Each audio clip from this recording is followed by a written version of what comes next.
Hayat aka, mana xudo xolasa panjaramiz bitti.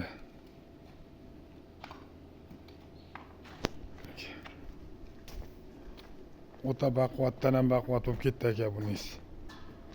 Siz o'ylagan, orzu qilgan, niyat qilgan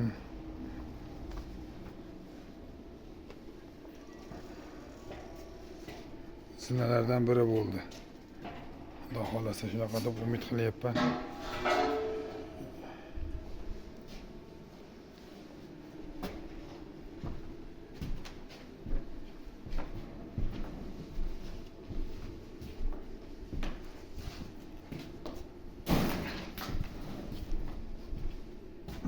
Uchlarini ham bolalar ilib qolmasin, kiyimlar ilib qolmasin uchun qayirib qo'ydik.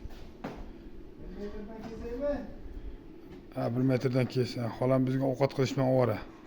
Bir kunda 4 mahal ovqat beryapti. Biz shu yerda yashaymiz shekilli bu qishi bilan.